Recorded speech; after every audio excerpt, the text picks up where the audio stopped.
پانچویں وجہ تشبیہ کیا ہے؟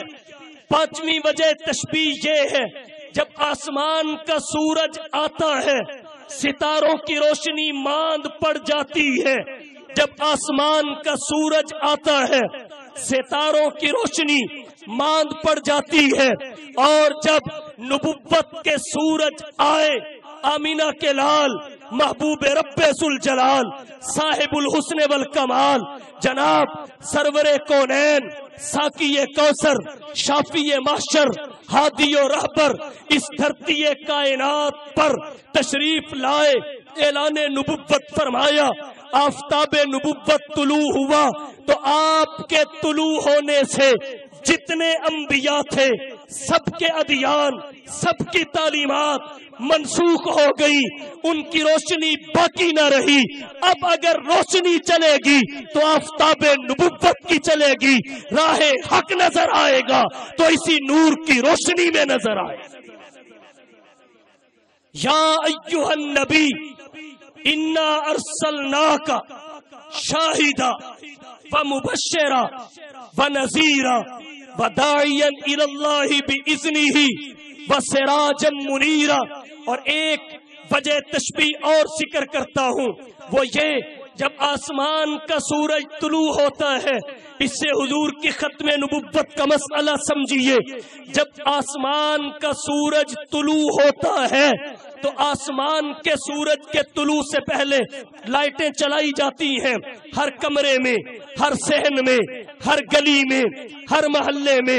لیکن جب سورج طلوع ہو جاتا ہے پھر ان لائٹوں کی ضرورت نہیں رہتی، پھر لالٹین کی ضرورت نہیں رہتی، انرجی سیور کی ضرورت نہیں رہتی.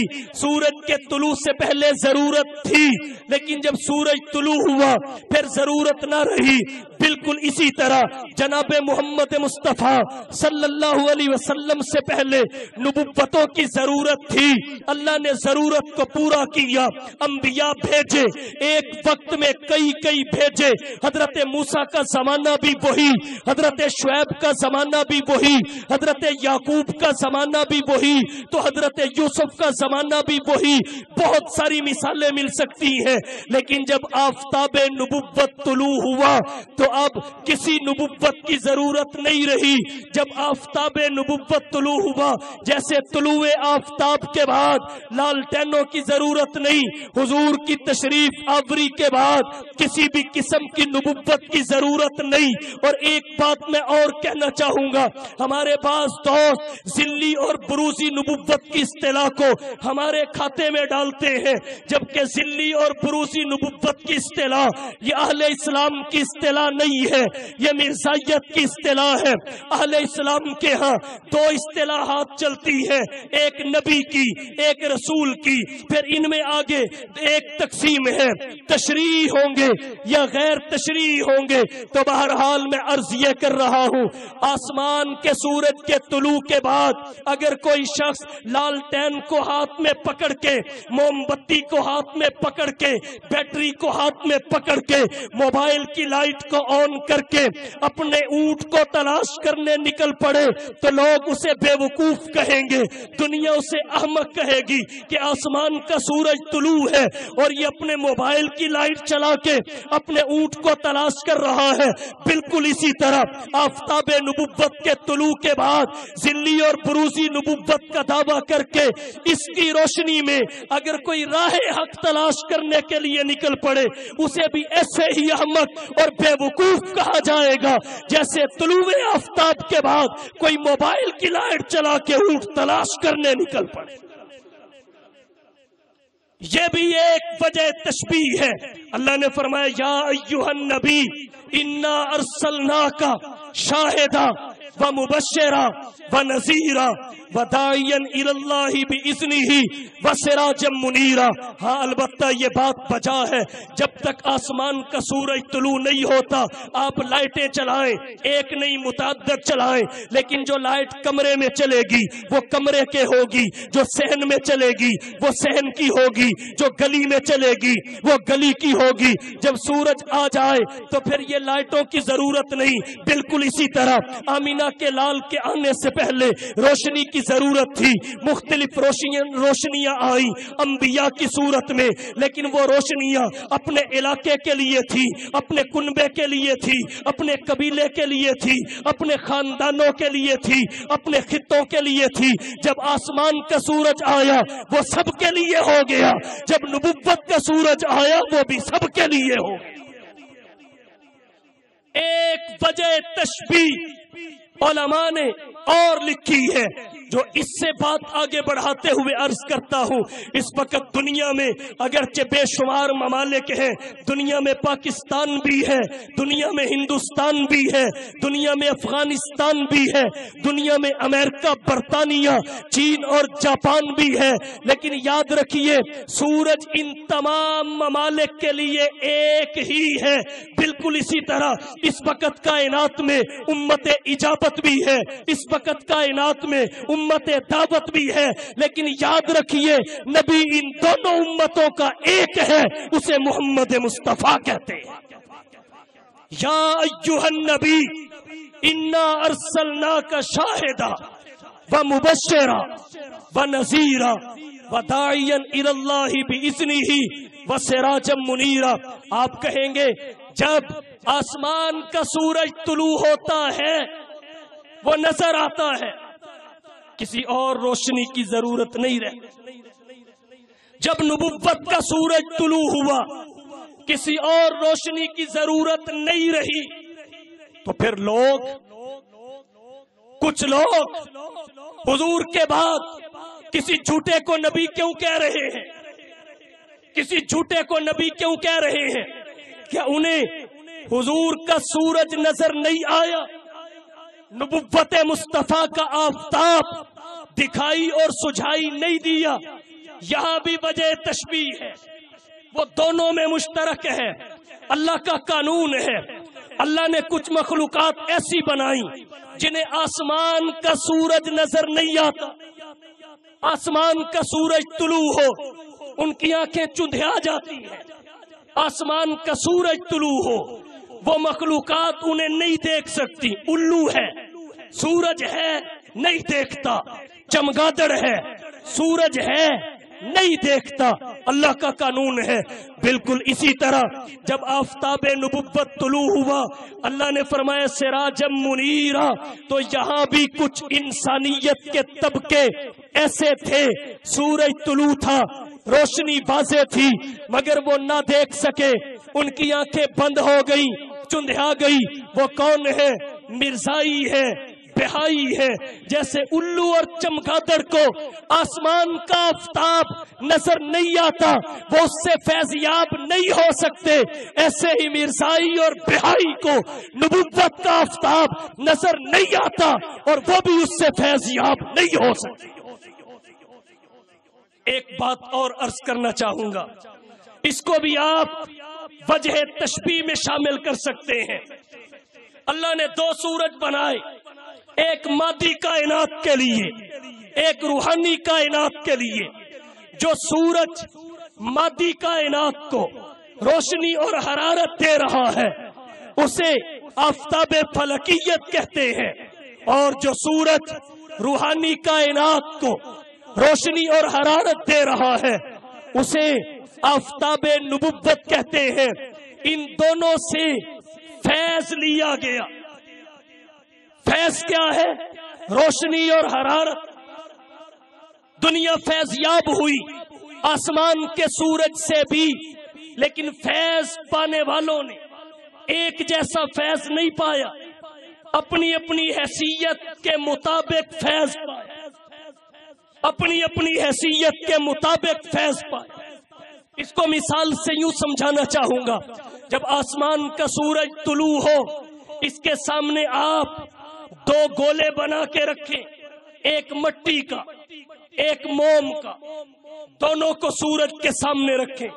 اب سورج کا فیض دونوں کو پہنچے گا، لیکن ہر ایک کی حیثیت کے مطابق جب مٹی کے گولے کو سورج کا فیض پہنچے گا وہ سخت ہو جائے گا، اور جب موم کو سورج کا فیض پہنچے گا وہ نرم ہو جائے گا۔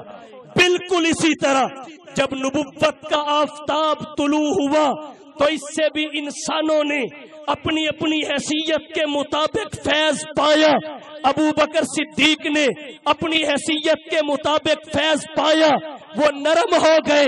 آمینہ کے لال نے فرمایا ارحم امتی بی امتی ابو بکر، اور ابو لہب نے اپنی حیثیت کے مطابق فیض پایا. قرآن نے اسے فرمایا تبت یدا ابی لہب و تب، وہ مٹی کے گولے کی طرح سخت ہو گیا. وہاں بھی فیضان پانے والے اپنی اپنی حیثیت کے مطابق پاتے ہیں، یہاں بھی فیضان پانے والے اپنی اپنی حیثیت کے مطابق پاتے ہیں. تو پروردگار عالم نے اس لیے تشبیہ دے کے فرمایا سراجم منیرا، سراجم منیرا. ایک بات یہاں اور عرض کرنا چاہوں گا، وہ یہ اگر کوئی شخص یہ کہے، اگر کوئی شخص یہ کہے کہ دیکھو جی ہم مرزا غلام محمد قادیانی کو کچھ ان کی بھی سننی چاہیے اور ان کی بھی بتانی چاہیے. اگر کوئی یہ کہے ہم مرزا غلام محمد قادیانی کو نبی مانتے ہیں اس وجہ سے کہ نبی کے فیض نے، آفتاب نبوت کے فیضان نے مرزا غلام محمد قادیانی کو نبی بنا دیا، فیضان نے نبی بنایا، فیضان نبوت نے نبی پیدا کیا، تو میں کہنا چاہوں گا یہ بات دھوکے بازوں نے کرنا تھی. اللہ نے 1400 سال پہلے قرآن کریم میں حضور کے لیے سراج منیر فرما کر اس کی بھی کمر توڑ دی، سراج منیر فرما کر اس کی بھی کمر توڑ دی کہ دیکھو آسمان کے سورج سے پوری کائنات فیض پا رہی ہے، پوری کائنات فیض یاب ہو رہی ہے، لیکن اس کائنات کی کوئی بھی چیز آفتاب فلکیت کے فیض کی وجہ سے آفتاب نہیں بن گئی، سورج کے فیض کی وجہ سے سورج نہیں بن گئی.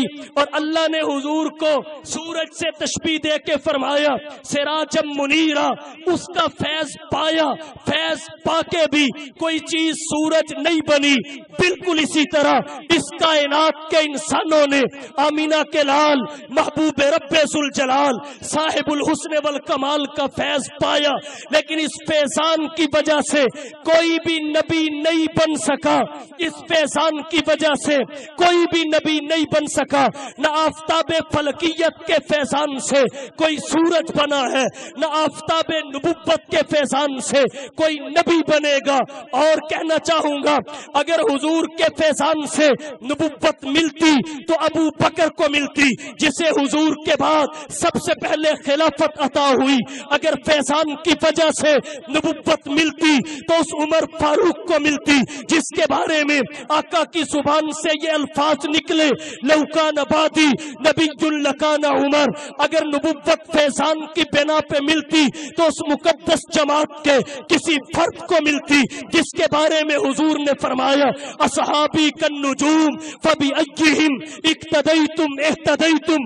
اگر فیضان نبوت کو جنم دیتا تو اس مقدس افراد، اس مقدس جماعت کے افراد کو جنم دیتا جس جماعت کے کچھ افراد کے بارے میں آمینہ کے لال نے فرمایا علیکم بسنتی وسنت الخلفاء الراشدین المہدیین. جب اس سورج کے فیضان سے کوئی دوسرا سورج تیار نہیں ہو سکتا تو آفتاب نبوت کے فیضان سے بھی کوئی نبی نہیں بن سکتا. جب عمر نبی نہیں بنے تو مرزا غلام محمد قادیانی کیسے بن سکتا ہے؟ کیسے بن سکتا ہے؟ اور ایک بات یہاں اور عرض کروں گا، مجھ سے پہلے مولانا سیف اللہ فاروقی صحابہ پہ بات کر رہے تھے. ایک تشبیہ یہاں صحابہ کے حوالے سے آپ کی توجہ کی نظر کرتا ہوں. جب آسمان کا سورج طلوع ہوتا ہے اس کی کرنیں سب سے پہلے کن جگہوں پہ پڑتی ہیں؟ زمین کے بلند مقامات. جب آسمان کا سورج طلوع ہوتا ہے اس کی کرنیں سب سے پہلے کہاں پڑتی ہیں؟ زمین کے بلند ترین مقامات پر. درختوں کی چوٹیوں پر، پہاڑوں کی چوٹیوں پر جب نبوت کا سورج طلوع ہوتا ہے، اس کی کرنیں بھی سب سے پہلے انسانیت کے بلند ترین افراد پہ پڑتی ہیں، اور وہ بلند ترین افراد صحابہ کرام کہلاتے ہیں۔ پھر جو آسمان کے آفتاب کے جتنا قریب ہوتا ہے، اس کا فیضان سب کو پہنچتا ہے، سب کو، لیکن جو جتنا زیادہ قریب ہے اسے اتنا ہی زیادہ پہنچتا ہے، اسے اتنا ہی زیادہ پہنچتا ہے۔ بالکل اسی طرح آفتاب نبوت کا فیضان بھی پوری کائنات کو، لیکن جو سب سے زیادہ قریب ہوئے انہیں سب سے زیادہ پہنچا ہے۔ ابو بکر و عمر سب سے زیادہ قریب تھے تو سب سے زیادہ فیضان آفتاب نبوت کا شیخین کو پہنچا ہے۔ آج بھی نبی کے پہلو میں سوئے ہوئے ہیں، آج بھی نبی کے پہلو میں سوئے ہوئے ہیں۔ جو درود اللہ کے نبی پہ پڑھا جاتا ہے اس کی برکات انہیں بھی ملتی ہیں۔ جو اللہ کی تجلیات حضور صلی اللہ علیہ وسلم پہ اترتی ہیں ان میں شیخین کا حصہ ہوتا ہے۔ جو برکات عرش سے روضہ مصطفیٰ پہ اترتی ہیں ان میں شیخین کا حصہ ہوتا ہے۔ تو خیر میں عرض یہ کر رہا ہوں، کہتے ہیں جی فیضان سے نبی بن گیا، جب ابو بکر و عمر نہیں بنے تو یہ کیسے بن گیا؟ اور جب اس کا جواب نہیں آیا تو پینترا ہی بدل دیا، کہا بھئی یہ تو بتاؤ سورج کو چاند کی ضرورت ہوتی ہے کہ نہیں؟ سورج کو چاند کی ضرورت ہوتی ہے، ایک چاند کی ضرورت ہوتی ہے، اور وہ چاند مرزا صاحب ہے۔ مانتے ہیں چاند کی ضرورت ہوتی ہے، لیکن کب؟ جب اندھیرا چھایا ہو۔ چاند کی ضرورت ہوتی ہے کب؟ جب سورج طلوع نہ ہوا ہو۔ جب سورج طلوع ہو جائے پھر کسی چاند کی ضرورت نہیں ہوتی۔ جب حضور کا نبوت والا سورج طلوع ہوا تو اب یہ سورج طلوع ہو چکا اور غروب کبھی نہیں ہوگا، غروب کبھی نہیں ہوگا۔ لنا شمس وللآفاق شمس وشمسی خیر من شمس السماء، شمس الناس تطلع بعد فجر وشمسی تطلع بعد العشاء۔ سورج طلوع ہو چکا، غروب کبھی نہیں ہوگا۔ یہ آفتاب نبوت ہے، اس کا مطلع تو ہے مغرب نہیں ہے۔ جب یہ غروب نہیں تو اندھیرے نہیں، ظلمتیں نہیں۔ جب اندھیرے اور ظلمتیں نہیں تو سورج کے ہوتے ہوئے کسی چاند کی ضرورت بھی نہیں، کسی چاند کی ضرورت بھی نہیں۔ اور مرزائی کہتے ہیں نبوت تو رحمت ہے، نبوت تو رحمت ہے، رحمت کا دروازہ کیسے بند ہو سکتا ہے؟ ہم کہیں گے چاند بھی رحمت ہے، سورج بھی رحمت ہے، لیکن سورج چاند سے بڑی رحمت ہے۔ جب بڑی رحمت آ جائے تو چھوٹی رحمت کی ضرورت نہ رہی، سورج آ گیا تو چاند کی ضرورت نہ رہی۔ حضور اللہ کی سب سے بڑی رحمت ہے۔ حضرت قاضی سلیمان منصور پوری رحمت اللہ علیہ نے رحمت للعالمین کی جلد ثانی میں لکھا ہے کہ رحمت کا لقب صرف اور صرف حضور کو ملا ہے۔ آپ کو پروردگار عالم نے رحمت ہی نہیں بلکہ رحمت للعالمین قرار دیا ہے۔ حضور کی نبوت اور ختم نبوت اتنی بڑی رحمت ہے کہ اس کے ہوتے ہوئے ہمیں کسی اور رحمت کی نبوت کے نام پہ ضرورت ہی نہیں رہی، ضرورت ہی نہیں رہی۔ تو اللہ تعالیٰ نے اس آیت کریمہ میں، ان دو آیات میں حضور کی ختم نبوت کا مسئلہ سمجھایا۔ مناظر ختم نبوت مولانا لال حسین اختر نے فرمایا یہ حضور کی ختم نبوت کی حصی دلیل ہے، اسے محسوس کیا جا سکتا ہے، دیکھا جا سکتا ہے، چونکہ اس کی صورت کے ساتھ تشبیہ ہے، میں نے اس کے کچھ مظاہر آپ کی توجہ کی نظر کیے۔ بہرحال اللہ کے نبی کی ختم نبوت یہ محتاج دلیل نہیں ہے، جیسے اللہ کی توحید محتاج دلیل نہیں ہے۔ یہ مطلب بھی نہیں کہ دلائل نہیں ہے، دلائل توحید کے بھی بہت، دلائل ختم نبوت کے بھی بہت، مگر مسلمان حضور سے محبت اس قدر کرتا ہے کہ جیسے اللہ کو بغیر دلیل کے وحدہ لا شریک مانتا ہے، ایسے ہی مصطفیٰ کو بغیر دلیل کے اللہ کا آخری نبی مانتا ہے۔ کتنے مسلمان بیٹھے ہیں، حسن ظن رکھتا ہوں، لیکن ایسے بھی ہوں گے جنہیں کوئی دلیل یاد نہیں ہوگی، لیکن ایمان ان کا بھی یہی ہے کہ حضور کے بعد قیامت ہے، نبوت نہیں ہے۔ قیامت ہے، نبوت نہیں ہے۔ حضور کی ختم نبوت کا عقیدہ واضح ہے، اجماعی عقائد میں سے ہے، جو اسلام کے اصول دین کی ضروریات ہیں، اس میں وحدت امت کا راز مضمر ہے، اس کا تحفظ اسلام کا تحفظ ہے۔ اپنے اکابر کے شانہ بشانہ اپنی ہمت اور استطاعت کے موافق اس کے تحفظ کے لیے کھڑے ہو جائیے، اس عزم کے ساتھ کہ نماز اچھی، روزہ اچھا، حج اچھا، زکات اچھی، مگر باوجود اس کے میں مسلمان ہو نہیں سکتا، نہ جب تک کٹ مروں خواجہ بطحا کی حرمت پر، خدا شاہد ہے کامل میرا ایمان ہو نہیں سکتا۔ وآخر دعوانا ان الحمدللہ رب العالمین۔